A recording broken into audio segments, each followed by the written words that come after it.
All right, so we talked about a lot of stuff today. We talked about influence. We talked about some of the new trends that are happening. In the world of a evolving customer demand, like customers are asking for more these days, and there's a lot of different trends that we talked about. We talked about convenience, but are there other examples of things that the customer of today, maybe we should just use one because I think both of them are feeding off each other.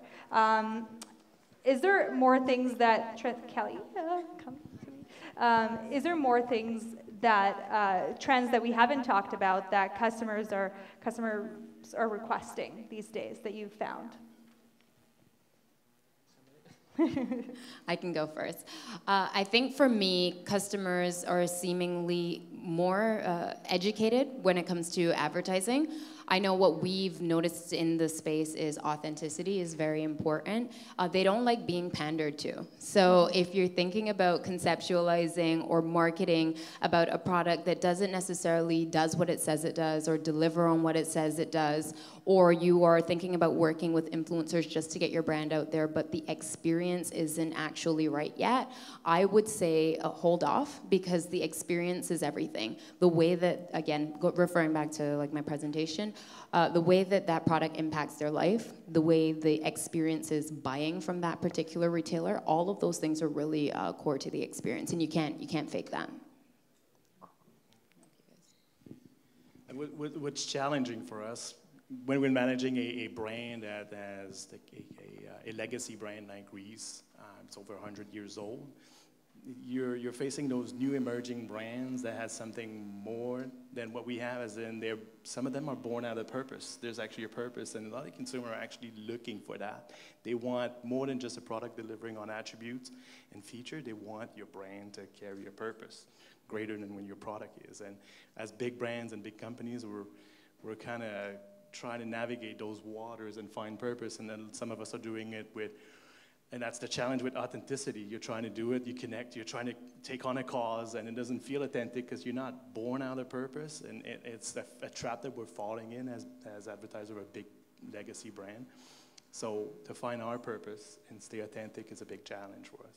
It's really interesting that you say that, because obviously at Sampler we work with companies of all shapes and sizes, and I can literally mark the day on the calendar in which I started seeing emerging brands say, here are my values, before talking about like exactly what the product was. Like it's like I always say, like, a product is like a quarter of what you sell these days, and I can just imagine how that can be challenging for an existing large brand like yours. And I like this. We weren't born out of purpose. I think that's a great way to say it. Anything to add, Connor? Yeah, sure. I mean, delivery is the future, like I highlighted in my presentation.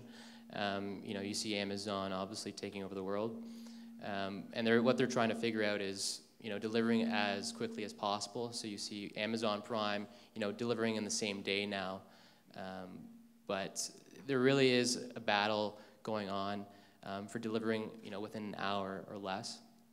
You see the grocery delivery companies trying to lower their times, and it's very, very difficult. Uber has a competitive advantage in that space because, you know, they have Uber drivers all over the city. They're used to delivering food and people, but it'd be very interesting to see how they deliver other things in the future and how other companies compete in that space. And it's pretty important if you're a retailer to think about how you can get on one of those platforms, or you know, take over that space if you can.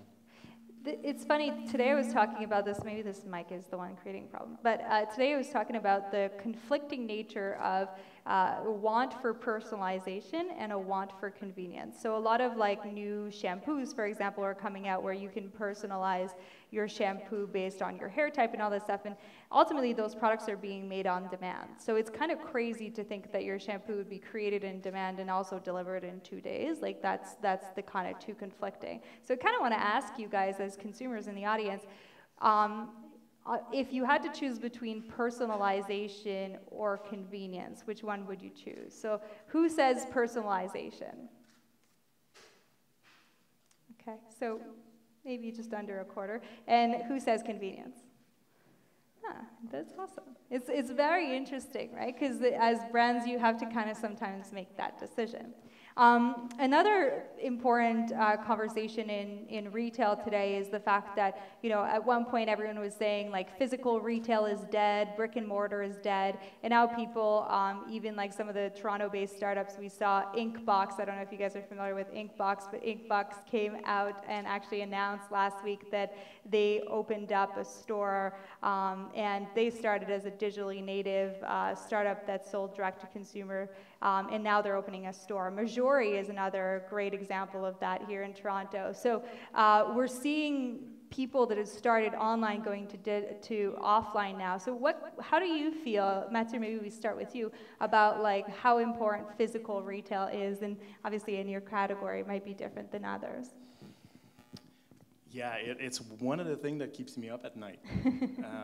Because when you look at the model we're operating, especially in food, with lowering item, fast consumption, we're still largely operating in the old model, which is we got a big manufacturing plant sending to our big distribution center to another big distribution center for a customer and then down to the retailers.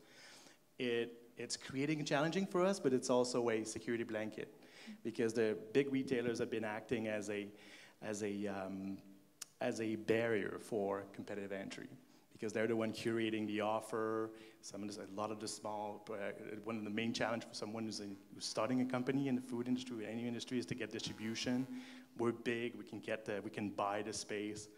But then when that model is being disrupted by DTC, the direct to consumer, it means that all of a sudden I'm going to go from 4 main competitors to 1,000 competitors. Anyone in their kitchen who can produce something and put it online and sell it. That's what happens in shoes. You see there's a ton of shoe manufacturers now. So it happens in a number of industries when the distribution system is disrupted. We're going to be facing that. Mm-hmm. And that's something that we're trying to solve. Any other?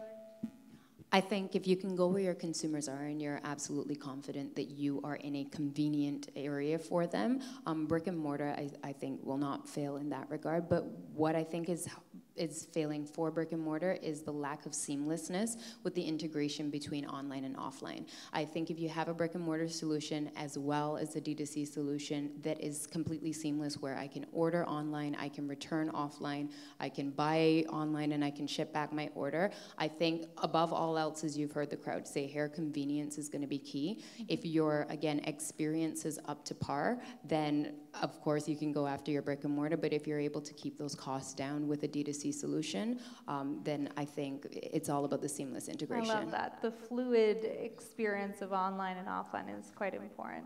Is there other retail experiences is there retail experiences that you've seen lately that really inspire you? One I might name is I actually saw that Nike added treadmills in their changing rooms. Like, it's a simple, subtle thing, but at the end of the day, I'm buying running shoes, not walking shoes in the store, right? And these are like the small things that help you realize, like, actually, that's a very simple, subtle change for experience.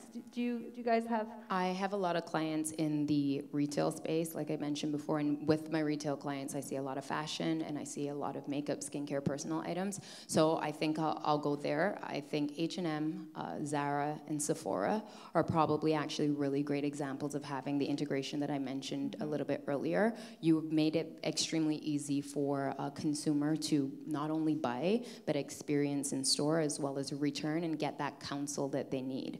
Sephora has also done a really great job at cultivating a community that you can go to if you are in need of more assistance. So if you're in the store and you feel like you haven't gotten that personalized solution or you haven't gotten what you wanted, you are able then to visit them online and interact with influencers from 50,000, 100,000 viewers or 100,000 subscribers or followers, depending on your platform, to people who look like me and you and have maybe 100 or 200 followers, but are giving real, authentic reviews of products. And I think that just goes back down to who people trust. They buy from people that they trust, and that nail is sealed in the coffin with the experience. Awesome. We just touched on reviews, and it gets me a bit curious because we have two people that are in the snacking category. Are reviews important in the snacking category too, in food, or is it as important as cosmetic? I'm just curious. it's not heavily shopped online. It's an impulsive buy, so it's not as important as other categories. It's not like people are going to go, I want a chocolate bar, I'm going to do my research. They're in the grocery store and they see a display and then the sale is made. So it's not as important. But obviously, if you got something, now that we got Amazon, we got some distribution on Amazon, and there is some kind of shopping, especially in the larger format, obviously it does have it as an impact, but not to the same extent and more involving purchases. Yeah, I mean, I would say it's mostly word of mouth. You trust your friends. I mean, hopefully you trust your friends. If not, change friends. Yeah, I mean, you ask them for advice, and you ask them, like, should I use this product if they're using it? So you really want to create a good experience because your customers are going to be your best marketers. And you got to be treating your customers very well because they're going to do most of the work for you if you treat them very, very well. Awesome. All right, well, let's get to the crowd and see if there's anyone that has any questions. Oh, one over there. Kel's, or... You do it? Oh, there you go. This is for Snacko, and the question for you, you had a slide there and it was talking about perception, and you were saying choose your words really carefully when you're talking to your consumers, and Uber Eats and all these sort of food delivery startups at one point in time were sort of competing with each other, and there was sort of this race because everyone caught on to the fact that there was a need there. And, you were saying, you were giving advice such as start small, decide very carefully where you set up shop, and then you decided that you guys would really focus on fastest delivery. So that was a decision that someone actually made, focus on that, and myself, I'm part of a startup, and I think there's one thing that sometimes we are always wondering about, which is, when to make the decision, what's your cadence for shifts in your strategy?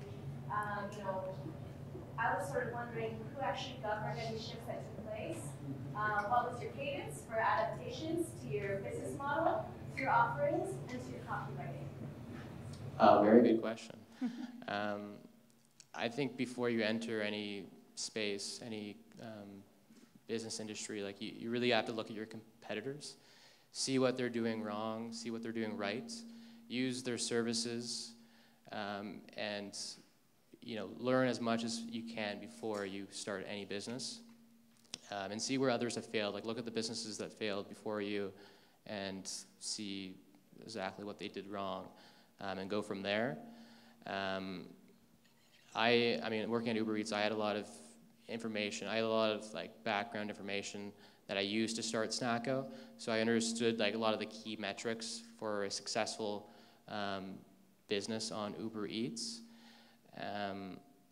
If you look at Uber Eats and you're scrolling through all the different restaurants and the people you're competing with, it's important to see why they're doing very well.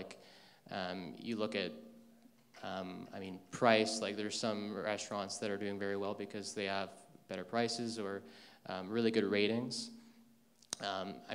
Our goal off the bat was to be #1 on Uber Eats. And we were for, I think 2 or 3 months, the first 3 months we were on Uber Eats. We had a 4.9 star rating, and that, that put us right at the very top of the platform. So we got a lot of attention that way. So we had a really good start because we were doing all the right things. We were thanking customers and focusing on the speed of our delivery and finding as many efficiencies as possible. And in terms of our language, obviously going on social media, convenience stores don't use social media, but we were marketing ourselves as an innovative startup. We're essentially just like an online convenience store, but the way we portrayed ourselves, we look like a tech company, but honestly, we're just a shipping container full of snacks. But but people think that we're a huge convenience store company because we've expanded to different locations now. But we're a very small team doing big things. So. Well, it's a really good loaded question, and I think the one thing to add is, I think what you're saying, Connor, is you started this with a gut feeling that the thing that mattered, that you could do better than anyone, was getting there fast, and I think that following your gut, whether it's on a cadence or not, for our company, we look at it at least every 6 months, but it starts with a gut feeling, but depending on the size of your company, I mean, it's a team effort, right? So everyone needs to get around the table, and the management team might have a gut around maybe a shift, but I think that involving your team into those shifts is really, really important. All right, other questions? Oh. Yeah, for Mathieu. You had mentioned before. Oh, Kelsey. Mike, Kelsey. speak louder. Hi. You had mentioned before the impulsive buy. And I'm curious, out of all the mediums that you utilize, whether it's from an omni-channel perspective, offline, online, what seems to trigger that impulsiveness for somebody to purchase a Hershey product, that moment of truth, when they're at the bodega, when they're in their store? Is there any way to measure back, like to have that moment where, wow, that's what I want right now? Like the trigger? Yes. I wish I could have a clear answer on that one. There's many events that contributes to that impulse buy happening and coming to your brand. It comes with the consumer being aware of your brand, being top of mind for the consumers, and not only they know you, but you're high up in the consideration set. And then there's our presence in store, and then for an impulse purchase. In-store is a huge driver. Our share display is something that we monitor very closely, because there's always 1 or 2 brands that are close to you, and if you're not on the floor and they're on the floor, you're losing that sale. Am I answering your question? You are. Yeah. I'm just curious, like what exactly? Optimize shelf space and look at all different factors to like have that optimized experience. Yeah, like it's. Offline tangible experience is the best. Yeah, I wish we had control on that. The retail experience is largely not under our control. We fund display, we provide the tools, but we're losing a lot of the end experience of our consumer, and that's a big opportunity for us to start transitioning to DTC, so we as a brand can start owning the full funnel and get the data and understand when the impulse happens and then act on it and optimize our media. We're just not there in our industry. I've got one over here. Sorry, I was about to hand it to him. Of course. Thank you. So my question is more for Natalie. I'm just wondering if you have any experience or thoughts on using influencer marketing for B2B. So if your business targets other businesses, have you seen that happen or have clients that do that? Absolutely. So in my past life, I have. In my current life, I always like to say, again, back to the slides, I think it's something that you can test and you can definitely try, and you have to know where your B2B customers are. So if you have B2B customers that are on a spot like LinkedIn, then you can absolutely use influencers in that space. You might also be able to engage B2B customers in other spaces that they are engaging. Instagram does not particularly come to mind, but I'm not particularly sure what type of B2B you're talking about. So I would go back to saying it depends on the type of B2B customer and the channels where they're engaging the most. If you can start with that research, I can guarantee you can find an influencer on any channel.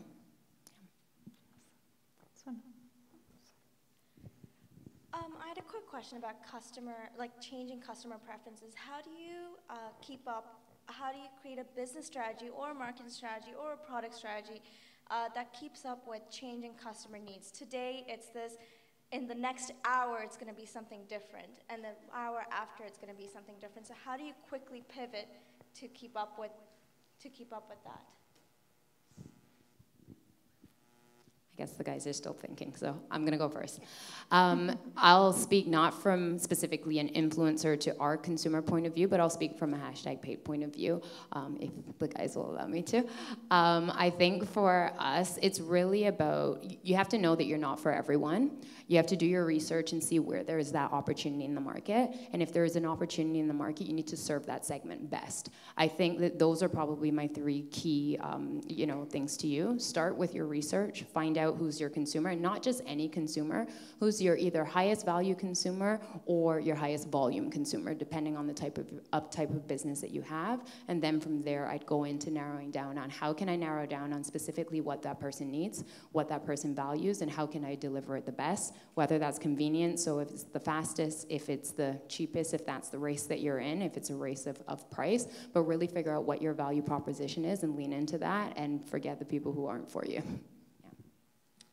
Yeah, data is king. I mean, like, I don't know where you find that data, but like, you really just got to dig and find that data, whether whether it's public information or networking. Like, it's very important to make data-driven decisions and not base it off just emotion. And like, again, try not to cater to everybody. Like, you really got to find your niche and make those decisions. To really be able to identify that things are moving and shifting, you need to have a map. And in our world, the map is, at our company, is two things: is a segmentation across need states and a consumer segmentation. And the intersection of the two gives you where you stand as a brand, and that's on that you check back on that map to understand how things are moving and if you need to change your strategy. Cool. We have time for 2 more questions. Oh, this poor guy, Kelly, you have to go to him after. I keep pointing to him. For Connor, huge Snacko fan, been on it for months. All of your orders between 2 and 5 a.m. are probably me. What's your name? Adam. Adam, yeah, I know Adam. Adam with the Hershey product, right? Yes. Yeah. Well, so that's actually what my question is about. How do you, as Snacko, I mean, I've seen more competitors pop up. How do you build a moat against people like Mathieu starting a Hershey-branded virtual convenience store that's only Hershey products, or Pepsi tomorrow selling all their products in their virtual convenience store, now that you've taught him how to build a virtual convenience store? Yeah, no, great question. There are definitely other competitors out there now, and I predicted that. The barriers to entry are very low. I think the competitive advantage that I have coming from Uber Eats is that I understand the platform a little bit better, the algorithms and how, what it takes to get to the top of the app and get, people's eyes on your store. I have an advantage because I started very quickly. But yeah, loyalty is huge. I throw in candy in every bag so people are happy with their orders. But constantly innovating, I think just trying new products, getting products that other businesses don't have, and just being very reliable. And everybody loves good customer service. So if you make a mistake, which happens in the delivery business, it happens all the time, just owning up to it and making sure that you help the customer out and redeem them and be nice to them. Cool. I just want to reassure Connor, we're not going to be competing, we're going to be partnering. There you go. We created a partnership. We made some friends. All right, where was the last question here here. This question is for, I think, Natalie from #Paid. Can you explain, you had a slide in your deck that talked, you had Canada right at the top beside, under Brazil or something. It's actually a 2-part question, but I just want, can you explain that, how Canada's so high up there right now? Sure, so it's the growth in actually paid content, paid social, specifically influencer marketing, as compared to the volume of other #ad or #paid, #sponsored posts worldwide. I believe it's 2018 over 2019 or 2017 over 2018. I can check on that for you. You had US at weight right at the bottom, so we're higher than USA. Compared to the volume of content that's actually being posted by the nation. So the volume of content that's being posted as compared to the volume of that content that is actually #ad or #sponsored content. So we're not using this hashtags a lot of hashtag ag. No, we're using it. We're using a lot more. Oh, we use it more. We're using it a lot more than the United States and everyone else under us. I think the only country over us is Brazil right now in terms of their investment in influencer marketing. Do we have laws in Canada that? Absolutely. So we have a number of laws. I personally also sit on Ad Standards Canada, and there are a number of different governing bodies that both govern and regulate. One of the most important things you have to remember when you're working with influencers is that disclosures and mandatory disclosures as laid out by the FTC, Ad Standards Canada, or any other regulatory body wherever you might be operating are really important to be adhered to be deemed compliant in the space. You definitely do not want to get a slap on your wrist. And to my earlier comment, consumers are smart. There's no need to try to fool them. What you want is authentic, honest, inspiring content, and those types of collaborations will drive people to action regardless. Perfect. Awesome. Well, A round of applause, guys, for our speakers. Thank you. Thank you.